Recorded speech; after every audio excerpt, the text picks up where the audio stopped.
มายืนอยู่หน้าสวนที่สวนสมุยจุดชิมจูมาสเกตโอ้บรรยากาศดีมากครับนะจะวิ่งทั้งวันเลยครับบรรยากาศดีมากนี่มาเที่ยวชมดูนะครับนี่ครับอยู่หน้าสวนสมุยจุดชิมจูบรรยากาศเป็นเนินเขาสวยๆนะครับชมดู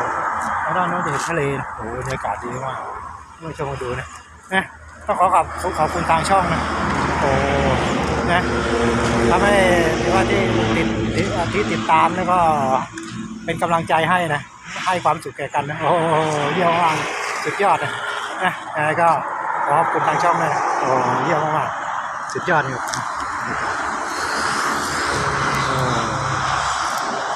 โอ้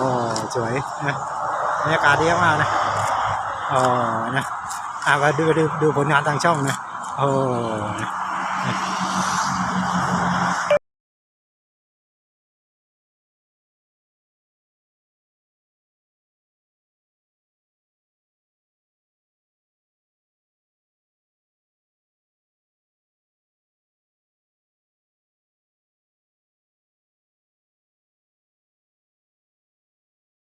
From some old-fashioned book I have saved.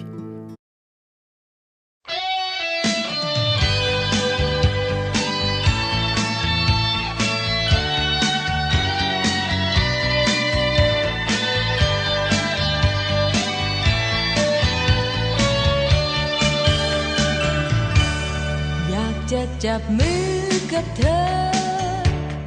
จับมือกับเธอสักครั้งจับมือให้ฉันไม่เคว้งไม่คว้างและไม่เปล่าเปลี่ยวเกินไปอยากจะสบตากับเธอสบตากับเธอ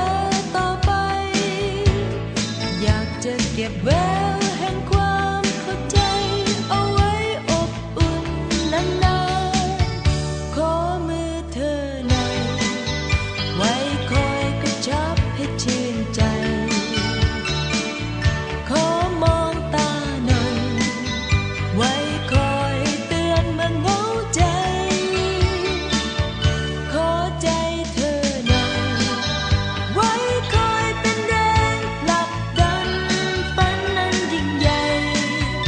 หากมีหัวใจของเธอก็สุขเกินพออยากจะจับมือกับเธอจับมือให้เธอแน่ใจอยากที่จะยืนกับเธอต่อไปและพบสิ่งใหม่ดีๆขอมือเธอหน่อยไว้คอยกระชับให้ชื่นใจขอมองตาหน่อยไว้ค